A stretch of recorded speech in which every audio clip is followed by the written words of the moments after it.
The rain didn't wash away the filth. It only made the cold soak deeper into my bones. I shivered, wrapping my thin, torn coat tighter around my frail body. My cough hacked through the silence of the empty street, leaving the metallic taste of blood in my mouth. I'd been kicked out of the hospital an hour ago. No insurance, no money, no treatment. I looked up. The massive LED billboard across the street lit up the dark, wet pavement. It showed a picture of a perfect couple, smiling as if they owned the world. Julian, Clara, I whispered, the names tasting like poison.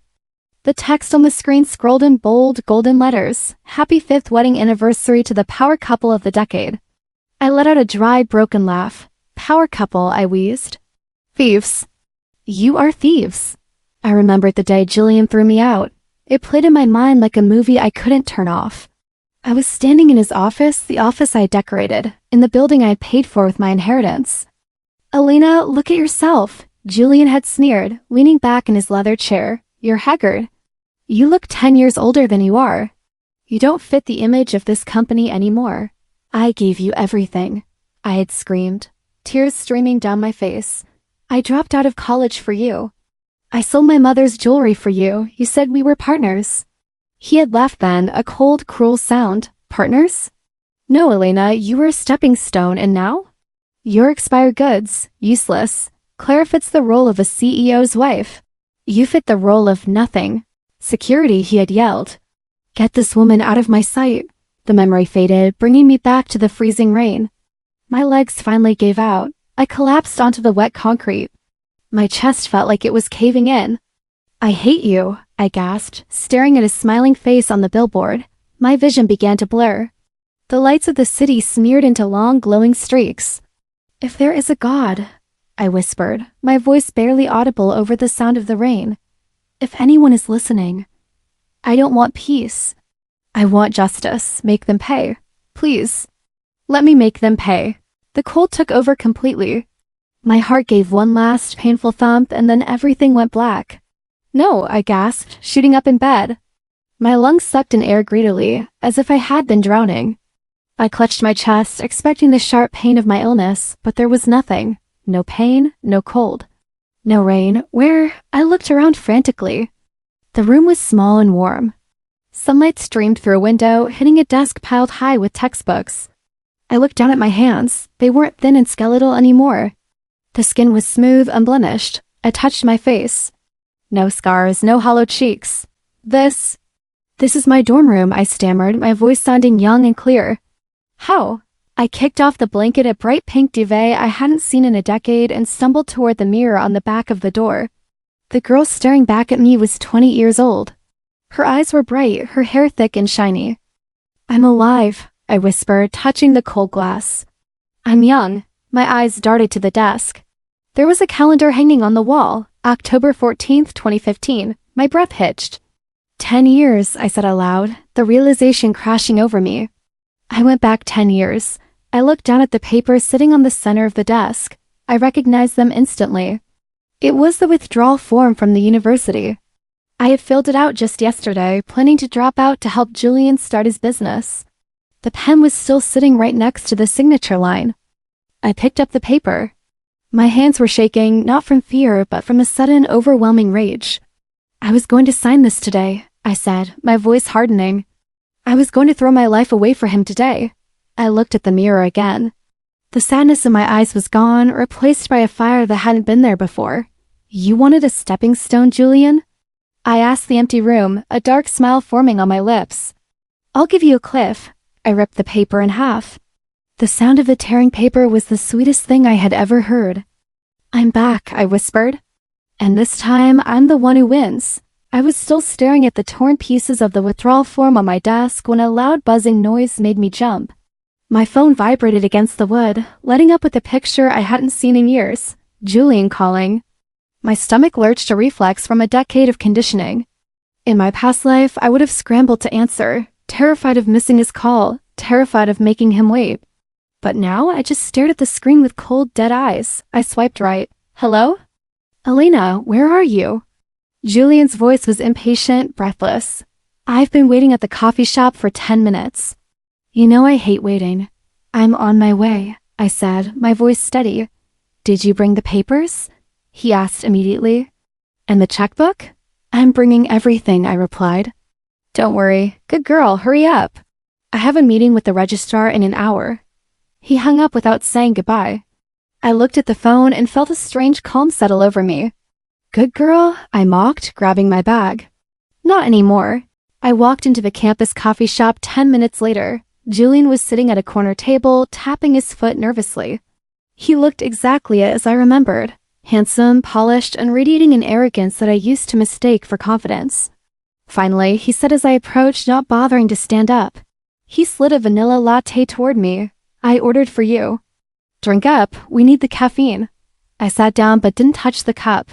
You seem in a rush. I am, he said, pulling a pen from his pocket. This startup isn't going to launch itself, Elena. I need that seed money and I need your full attention. University is just a distraction for you right now. He tapped the table. Paperwork? I reached into my bag and pulled out the new set of withdrawal forms I had printed but hadn't signed. I placed them on the table. Perfect, he grinned, that dazzling smile that had once rimmed me. Sign right there. Once you transfer your tuition refund to the business account, we can finally get started. You're doing the right thing, babe. You're investing in us. Us, I repeated flatly. And what exactly is my role in us, Julian? He blinked, confused by my tone. Your role, you're my support system. You're my rock. I'm the visionary, and you. Well, you handle the background stuff. You know you're not cut out for the cutthroat business world, Elena. You're too soft. Too soft, I echoed. Exactly. That's why you need me to lead. Now, sign. I looked at the pen he was holding out to me. Then I looked at his face. I saw the greed in his eyes. He didn't see a partner. He saw a piggy bank. No, I said. He froze. Excuse me? I said no. I picked up the stack of papers. I'm not dropping out, Julian. And I'm certainly not giving you my inheritance money. His face flushed red. Are you crazy? We planned this. You promised. I promised to support a partner, I said, raising my voice slightly. Not a leech. A leech? A leech? He slammed his hand on the table, causing the coffee cups to rattle. How dare you? I am offering you a future. You think you can make it on your own? You're nothing without me, Elena, nothing. I stood up slowly. The entire coffee shop had gone quiet, watching us. Watch me, I said. I took the papers in both hands. With a sharp, satisfying rip, I tore them down the middle. Then I tore them again. I let the pieces flutter down onto the table like confetti. What the hell are you doing? He hissed, his eyes wide with shock. I am not setting myself on fire just to keep you warm, I told him, my voice cutting through the silence of the room. Find another stepping stone, Julian. You'll come crawling back. He shouted as I turned around. You'll beg me to take you back when you realize how useless you are. I didn't look back. I walked out the door and into the fresh air, his shouting fading behind me. When I got back to the dorm room, my roommate Sarah was sitting on her bed, highlighting a textbook. She looked up, surprised to see me back so soon. Elena? She asked, taking off her glasses. I thought you were going to the registrar? You looked so determined to leave. I dropped my bag on the floor and walked over to her. Without a word, I wrapped my arms around her. She stiffened for a second, then hugged me back, confused but warm. Wow, you okay? Sarah asked gently. I squeezed her tight, tears pricking my eyes, not of sadness, but of relief. In the last timeline, I had abandoned her friendship for Julian. I had left her behind. I'm staying, I whispered into her shoulder.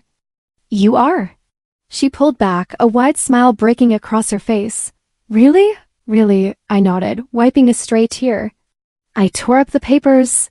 I'm done with him. Thank God, Sarah laughed, squeezing my hand. I never liked him anyway. Me neither, I said, a dark promise forming in my heart.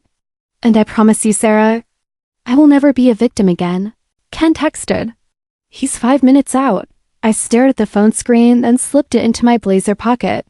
Knowing the future had its perks, but knowing Julian's schedule courtesy of his terrified assistant, Ken was a tactical advantage I couldn't ignore.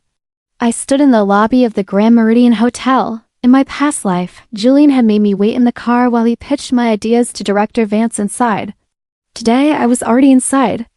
I saw Director Vance sitting by the window, frowning at a tablet. He was looking for a solution to the upcoming cobalt regulations that wouldn't be public knowledge for another 2 weeks. I took a deep breath and walked over. "Director Vance?" I asked, keeping my voice smooth and professional. "I believe you're worried about the impending supply chain gap in the renewable sector." Vance looked up, his gray eyebrows knitting together. "Excuse me?" "That information is highly confidential." "It is," I agreed, sliding into the chair opposite him without waiting for an invitation. "But it's a problem I've already solved." I placed a navy blue folder on the table. It contained the business plan I had written in my previous life, the one Julian used to launch his empire. But this time, the name on the cover wasn't Sterling Enterprises. It was Elena Vance Consulting. He hesitated, then opened the folder. His eyes scanned the first page, then the second. His frown slowly vanished. "This," he tapped the paper. "This anticipates the market shift perfectly. The logistics, the cost analysis. How did you come up with this?" "I pay attention to the things others ignore," I said mysteriously. "I know that clean energy isn't just about technology, it's about timing. And the time to buy is now." "You're very young," Vance noted, looking at me with new respect. "And very expensive," I countered with a small smile. "But I'm worth it. I can see that," he murmured. "All right, let's talk terms." We were shaking hands 10 minutes later when the revolving doors at the entrance spun. Julian walked in looking like he owned the place. He was adjusting his tie, a confident smirk plastered on his face. Ken trailed behind him, looking exhausted and carrying Julian's briefcase. I quickly excused myself, slipping behind a large decorative fern near the service exit. "I needed to see this. Director Vance." Julian's voice boomed across the quiet lobby. "So glad I caught you." Vance looked up, his expression instantly hardening. "Mr. Sterling, you're interrupting my breakfast." "I have something that will make you forget about breakfast," Julian said, ignoring the social cue. He snapped his fingers at Ken. "The folder." Ken scrambled to hand it to him. Julian slapped it onto the table right next to mine. "The Green Future Initiative," Julian announced proudly. "My brainchild. It's going to change the industry." Vance picked up Julian's folder. He flipped it open, read one paragraph, and then looked at my folder. He let out a sharp, incredulous laugh. "Your brainchild?" Vance asked, his voice dangerously quiet. "Every word," Julian beamed, puffing out his chest. "I stayed up all night refining it." "Really?" Vance held up my folder. "Because a young woman named Elena just pitched this exact concept to me 10 minutes ago. Except her plan accounts for the cobalt sanctions, yours does not." Julian's face went pale. "Elena? That's impossible. She's nobody. She must have stolen my files." "She sat here and explained the intricacies of this market to me," Vance said, standing up and looming over Julian. She spoke with authority. "You speak like a parrot repeating words you don't understand. If she stole from anyone, it seems she stole the brains of your operation." "Director, please, there's been a mistake," Julian stammered, reaching for Vance's arm. "Don't touch me," Vance snapped, pulling away. "I don't do business with plagiarists. And I certainly don't do business with amateurs." "Get out." Julian stood frozen, his mouth hanging open. He looked around wildly, his face flushing a deep, humiliated red as the other patrons stared. He turned to Ken, furious. "Did you know about this?" he hissed. Ken shook his head, eyes wide with fear. "No, sir." "I swear." I watched from the shadows, sipping the complimentary water. The look of utter confusion on Julian's face was better than any paycheck. He had walked in expecting a coronation. He was leaving with a court-martial. "Checkmate, Julian," I whispered. The crystal chandelier overhead was blinding, but not as blinding as the diamond necklaces on the women surrounding me. I smoothed the black velvet of my dress, a thrift store find that I had tailored myself, and gripped the invitation Director Vance had given me. To everyone else, this gala was a party. To me, it was a hunting ground. I scanned the room, ignoring the waiters offering champagne. I wasn't here to drink. I was here for him. I found him standing near the balcony doors, holding a tumbler of whiskey like he wanted to crush it. Marcus Thorne. In this year, people called him reckless, a black sheep who threw money at failing tech startups. In 5 years, they would call him the king of Silicon Valley. 3 women were surrounding him, giggling and touching his arm. He looked bored out of his mind. I walked straight up to the group. "Excuse me," I said, my voice cutting through their laughter. One of the women, a blonde in red silk, sneered at me. We're in the middle of a conversation. You're in the middle of wasting his time, I said calmly. I turned my eyes to Marcus. Mr. Thorne, you have 3 minutes before the market in Tokyo opens. If you don't pull your funding from the Omnitech merger by then, you're going to lose $12 million. The blonde gasped. Marcus froze, the glass halfway to his mouth. He looked at me, really looked at me for the first time. His eyes were dark, intense, and dangerous. Ladies, Marcus said, his voice low. Leave us. But Marcus, the blonde started. Now, he commanded. They scattered like frightened birds. Marcus took a sip of his drink, his eyes never leaving mine. Who are you? He asked. Elena, I replied. And I just saved you $12 million. You're welcome.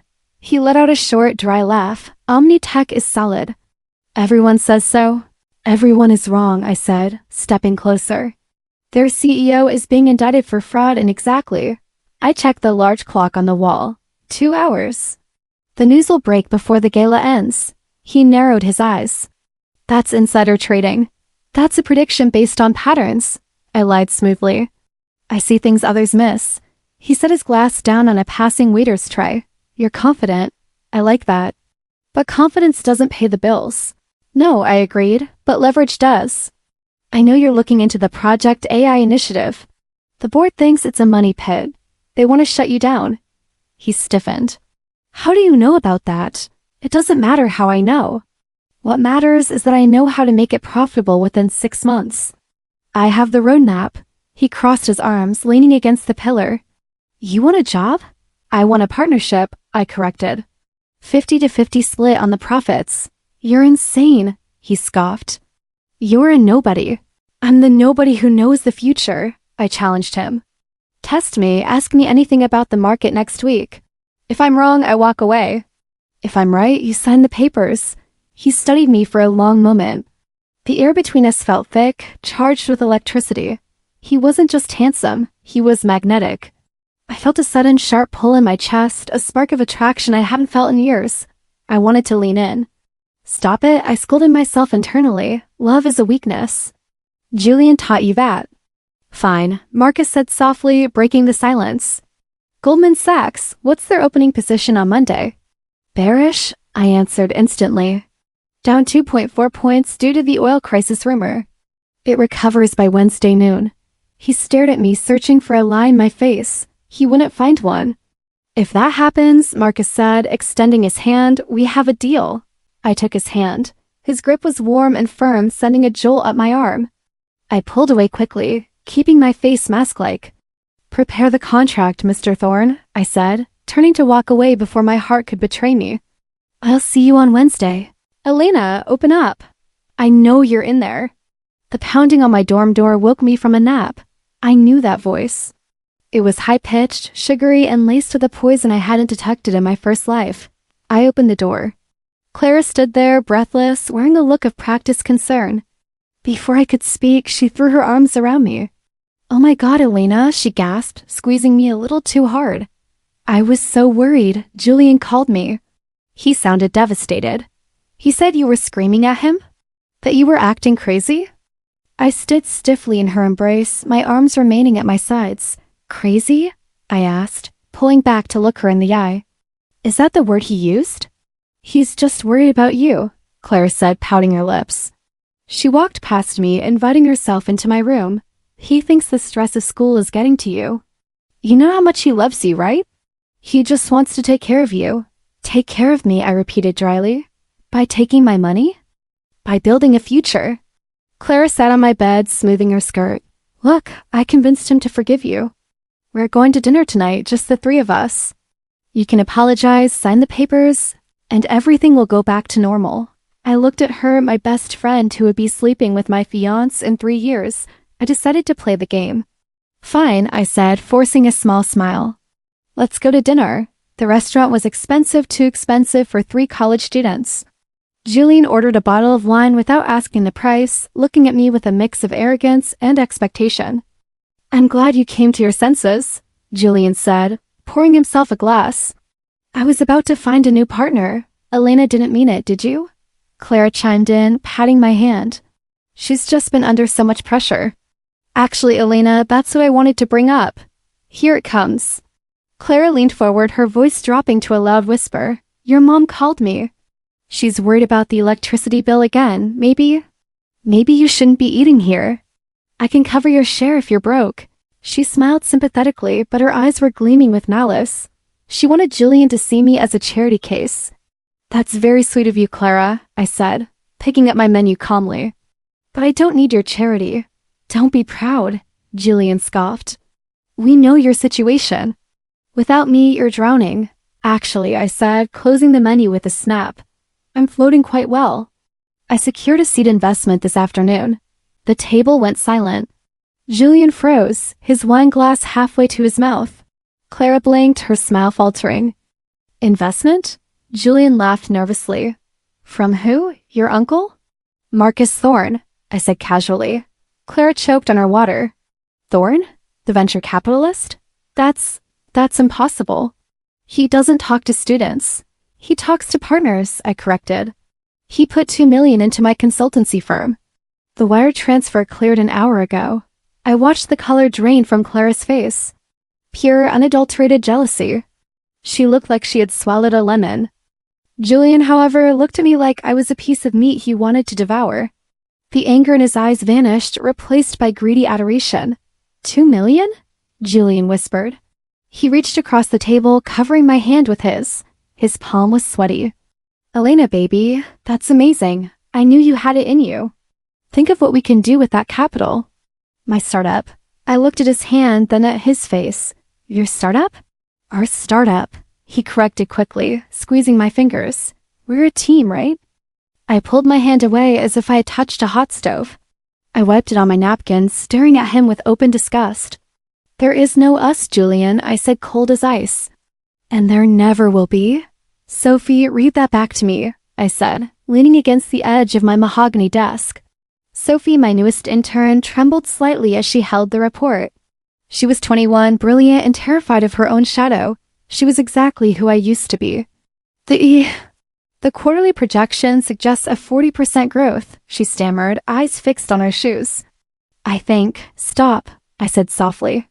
She flinched, pulling the file back. I'm sorry, Ms. Vance, I'll redo it.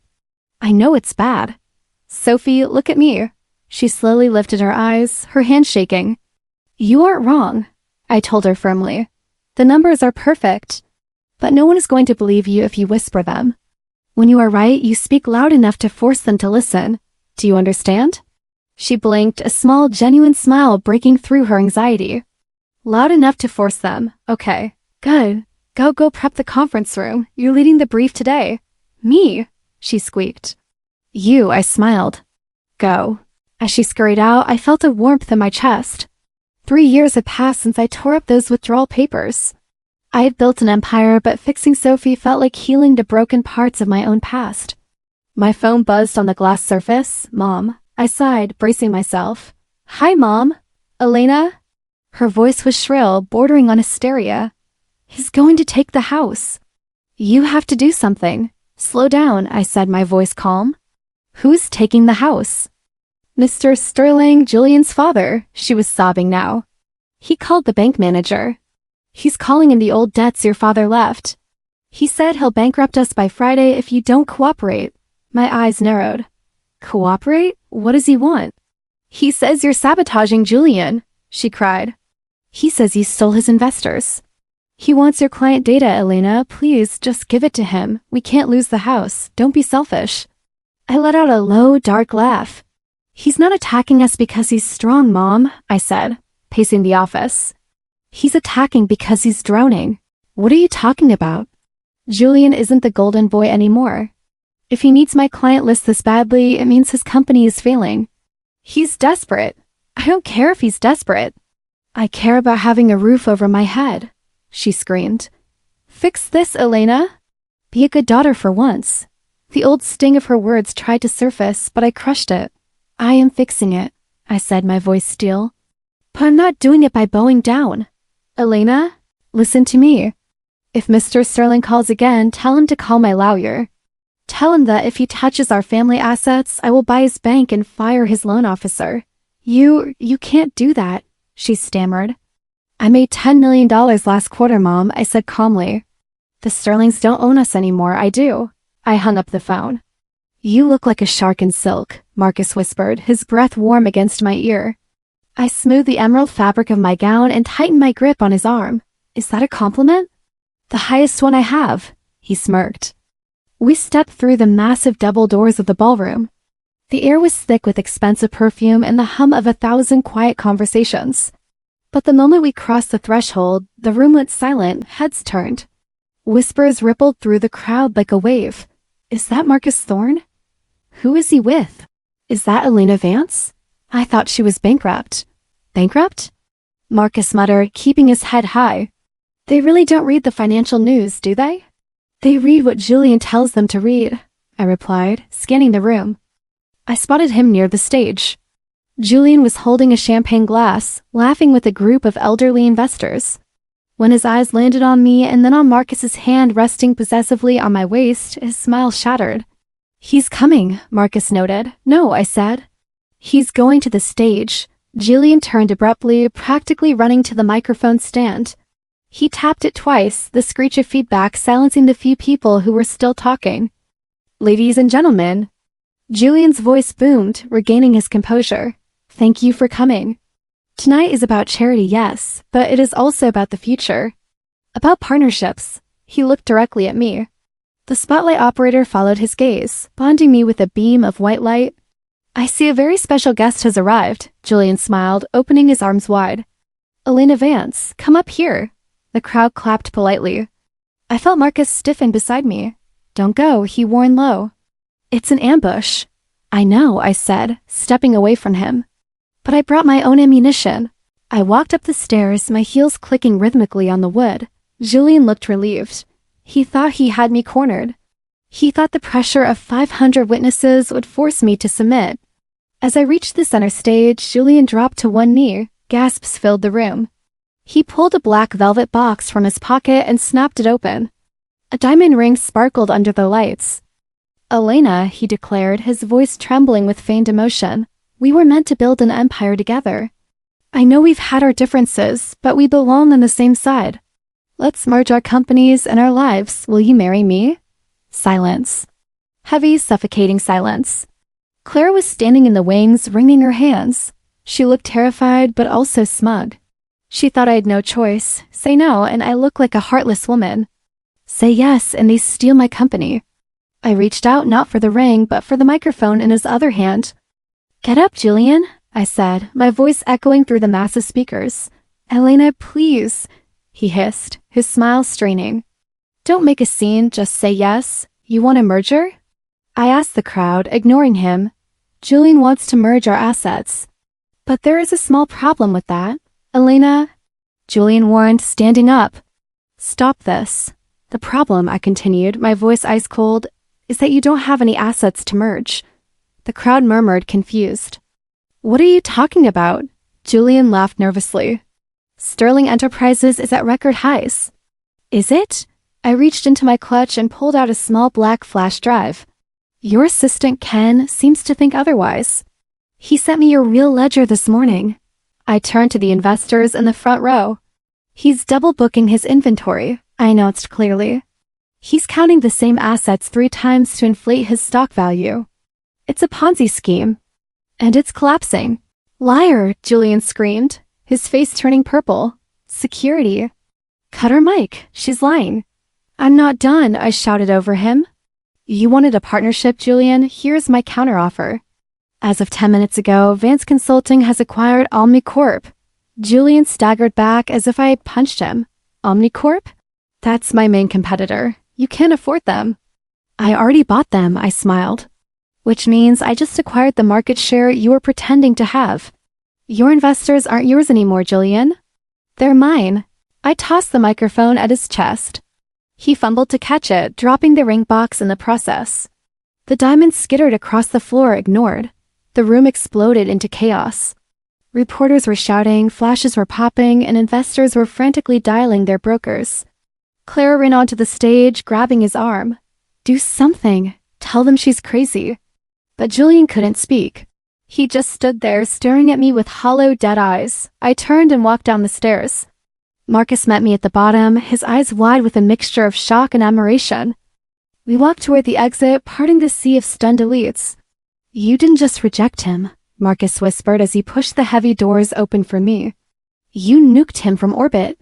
He shouldn't have invited me if he wasn't ready to play, I replied, stepping into the cool night air. Marcus chuckled, a dark, appreciative sound. Remind me never to cross you, Elena. Open the damn door. The heavy glass wall of my office rattled violently. I didn't flinch. I just looked up from my tablet to see Julian pressing his face against the transparent barrier. He looked deranged. His tie was loose, his hair was a mess, and his eyes were bloodshot. Miss Vance, I'm so sorry. Sophie stammered over the intercom. Security is on their way up. He slipped past the front desk. It's fine, Sophie, I said calmly, pressing the button to unlock the door. Let him in. Elena? Julian stumbled inside, the smell of cheap whiskey hitting me instantly. He slammed his hands on my desk. You thief, you dirty little thief. I bought a company, Julian, I said, leaning back in my chair. That's called capitalism, not theft. You stole my life, he screamed, spit flying from his mouth. That was my trajectory. That was my timeline. You were supposed to be behind me, pushing me up, not climbing over me. I stared at him, genuinely fascinated by his delusion. Is that what you think? That my existence is just fuel for your engine? Yes, he shouted, tears of rage welling in his eyes. You were the support system. That was your purpose. You were destined to make me great, and you selfishly took it for yourself. How could you do that to me? I'm the protagonist here. You're a drunk trespasser? I corrected him. 2 security guards burst into the room. They grabbed Julian by the arms. Get off me. Julian thrashed. She owes me. That money is mine. That fame is mine. Get him out, I said to the guards. You'll pay for this, Elena. He wailed as they dragged him backward. You're nothing without me. You're just a parasite. The door clicked shut, silencing his screams. I sat in the quiet room for a moment, my heart beating slightly faster. It wasn't fear, it was disgust. He truly believed that my success was a crime because it didn't serve him. I checked my watch. Time to finish this. An hour later, I sat in a private booth at a dimly lit steakhouse. Eva, the CEO of the logistics firm Julian had tried to destroy last year, was cutting into a rare steak. I heard he got escorted out of your building, Eva said without looking up. News travels fast, I replied, taking a sip of water. He tried to hostile take over my company 6 months ago, Eva said, pointing her knife at me. He used dirty tactics. Fake reviews, bribed inspectors. He nearly ruined my family's legacy.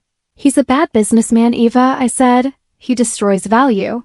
He doesn't create it. That's why we need to stop him. Stop him? Eva laughed, a harsh sound. He's already dead in the water, Elena. His stock is trading at pennies. Not yet, I said, sliding a document across the table. He still holds 20% of the voting shares. As long as he has that, he can block the liquidation. He can drag this out for years, draining the remaining assets to pay his legal fees. Eva picked up the document. What is this? A joint purchasing agreement, I explained. I can't buy any more shares without triggering an antitrust review. But you can buy 10%. And I can buy the other 10 through a shell company. Eva read the terms, her eyes widening. You want to strip him of everything? Even his seat on the board? I want to remove a cancer from the market, I said coldly.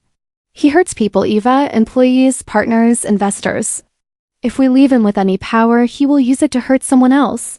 Eva looked at me, then at the contract. She picked up her pen. He called me a sweetheart when he tried to bankrupt me, Eva muttered.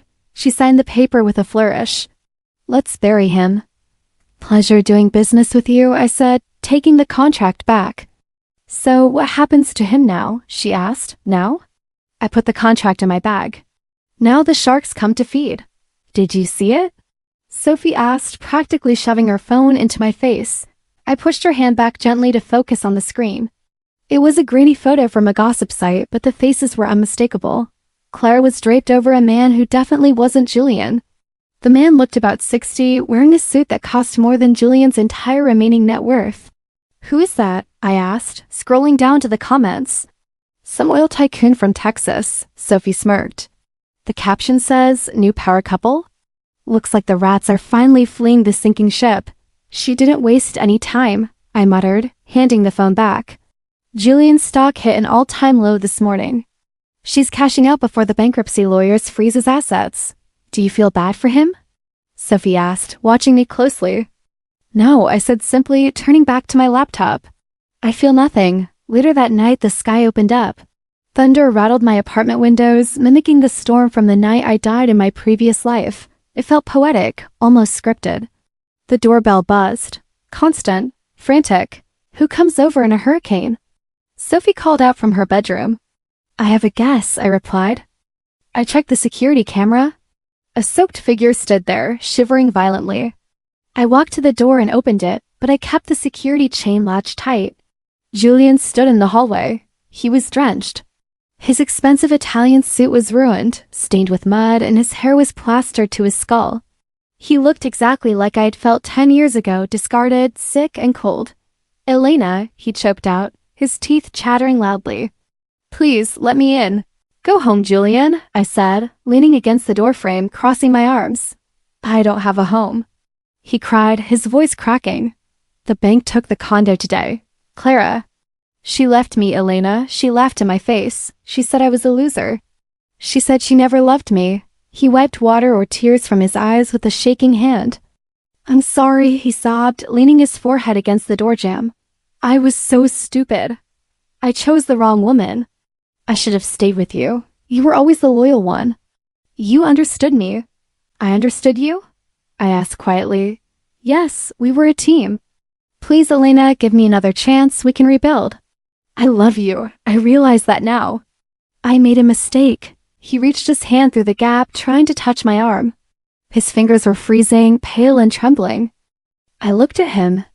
In my past life, I would have killed to hear those words. I would have given everything to save him from this pain. But standing there now, warm and dry in my cashmere sweater, looking at the man who had mocked my death, I realized the truth. You don't love me, Julian, I said, my voice void of any emotion. I do. I swear on my life.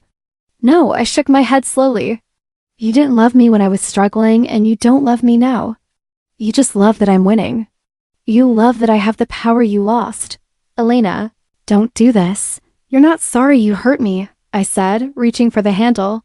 You're just sorry it's raining. Elena. He screamed, lunging at the gap in the door. Don't leave me out here. Goodbye, Julian. I slammed the door shut. The sound of the lock clicking into place was heavy and final. I listened for a moment as he pounded on the wood, screaming my name over the sound of the thunder. Then, silence. I walked back to my living room and sat down. For the first time in 2 lifetimes, the ghost of him was finally gone. The heavy oak doors of the boardroom swung open with a groan. I stepped inside, the click of my heels cutting through the murmured conversations. The room went silent. 12 men in gray suits turned to look at me. At the head of the table sat Mr. Sterling. To his right sat Julian, looking haggard, dark circles bruising the skin under his eyes. You have some nerve, Mr. Sterling grunted, not bothering to stand. He took off his reading glasses and tossed them onto the table. This is a closed meeting for shareholders, Elena, not a playground for little girls who want to play business. I'm not playing, I said, walking calmly toward the empty chair at the opposite end of the table. Security. Julian shouted, jumping up. Get her out of here. She's harassing us. Sit down, Julian, I said, my voice projecting clearly across the room. You don't give orders here, Mr. Sterling sneered, his face reddening. You may have a little consultancy firm, Elena, but in this room you are nothing. You are the help. Now leave before I have you arrested for trespassing. I reached into my briefcase and pulled out a single thick document. I slid it down the length of the polished table. It spun perfectly, stopping right in front of Mr. Sterling. Read page 4, I instructed. Mr. Sterling glared at me, then looked down at the paper. He flipped the page. His eyes narrowed. Then they widened. His hands started to shake. This is impossible, he whispered. What is it, Dad? Julian asked, looking panicked. She bought the debt, Sterling choked out. She bought the bank's lien. And she bought Eva's proxy votes. I placed my hands on the table and leaned forward. Which brings my total ownership of Sterling Enterprises to 51%. I am not trespassing, Mr. Sterling. I own the building. The board members began to whisper frantically. That's a lie. Julian screamed, grabbing the paper from his father. He scanned it, his face turning ghostly pale. No, you can't do this. This is my company. My grandfather built this. And you destroyed it, I said cold. Gentlemen, I'm calling a motion to restructure the leadership of this company immediately. You can't do that. Julian looked around the table, his eyes wild. Someone tell her she's crazy. Peterson? Miller? I gave you those bonuses last year. Back me up. Peterson, the CFO, looked at Julian, then looked at me. He saw the fire in my eyes. He saw the majority stake on the table. He adjusted his tie and looked down. I second the motion, Peterson said quietly. Traitor, Julian shrieked. Dad, do something. Mr. Sterling slumped in his chair, looking suddenly very old. He knew how the game was played. He knew he had lost. He didn't say a word. All in favor of removing Julian Sterling as CEO for gross negligence and financial incompetence? I asked. Every hand in the room went up. Even Mr. Sterling, after a long, painful pause, slowly raised his hand. Julian gasped, stumbling back as if he had been shot. Dad? You too? It's business, son, Sterling whispered, unable to meet his eyes. Motion carries, I announced. I walked around the table until I was standing right in front of Julian. He was shaking, tears streaming down his face. He looked nothing like the monster who had ruined my life. He looked like a frightened child. Julian Sterling, I said, my voice steady and final. You are fired. Elena, please, he sobbed, reaching for my arm. Don't do this. I have nothing else. You have your memories, I said, pulling away. Security, escort Mr. Sterling out of the building. 2 guards stepped forward. Julian didn't fight them. He let them drag him away, his sobbing echoing in the hallway until the doors closed, sealing the silence. I sat down in the leather chair at the head of the table, Julian's chair. I pulled a pen from my pocket and signed the termination order. The ink flowed smoothly. I took a deep breath. The tightness in my chest, the weight I had carried since the moment I died in the rain 10 years ago, it was gone.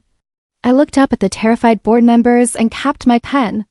Now, I said, let's get to work. The applause inside the ballroom was deafening. It vibrated against the glass doors, a roar of approval for the quarterly earnings report I had just delivered. My company was now operating in 3 continents. I was the face of modern business. But the noise was too much. I needed silence.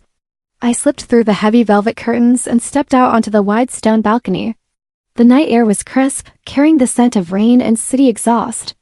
I took a deep breath, leaning against the cold railing, watching the city lights flicker below. Congratulations. The voice was rough, like gravel grinding together. I didn't jump. I didn't gasp. I just slowly turned my head. Julian was standing in the shadows of a large potted palm. He stepped into the light, and for a second I almost didn't recognize him. The Julian I knew was polished, glowing with health and arrogance. This man looked gray.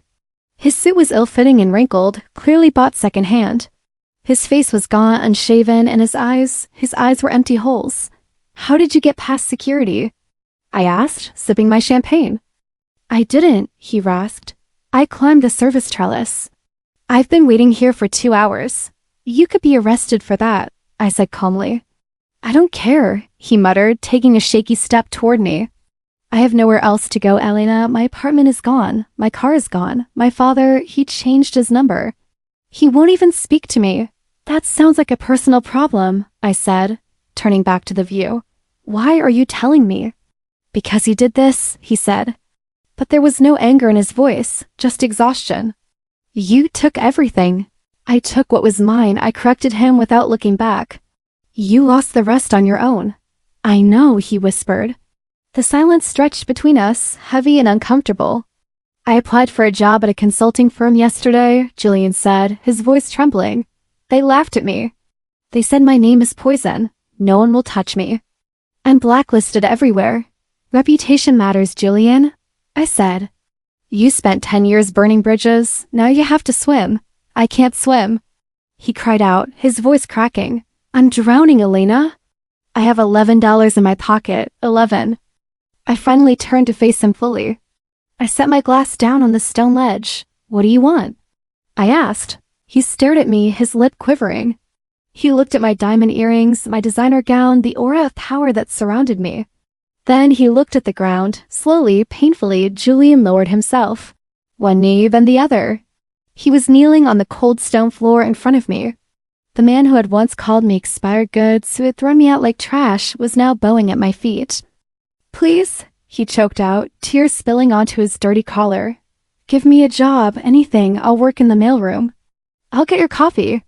I'll clean the floors. Just, please. I need a lifeline." I looked down at him. A memory flashed in my mind, me, dying in the rain, wishing for him to just look at me with kindness. "You're begging me?" I asked softly. "I mocked you when you fell," he sobbed, his head hanging low. "I remember what I said. I said you were nothing. But look at me now. You won, Elena. You beat me. Please. Have mercy." It was the moment I had dreamed of for a decade. The title of my life story finally realized. Reborn, he mocked my fall years later. He knelt before the woman I became. I felt a strange sensation in my chest. It wasn't joy. It wasn't triumph. It was just closure. The final page of a book I was tired of reading. "Get up, Julian," I said. "Not until you say yes." He wept. "Help me." "No," I said. His head snapped up. "What?" "If I give you a job," I said, my voice steady and quiet, "I become your crutch again. I become the thing that holds you up so you don't have to stand on your own. I did that in the last life and it killed me. Elena, I'm begging you." "I am saving you, Julian," I interrupted him. "I am saving you from being a parasite. For the first time in your life, you have to survive without a safety net.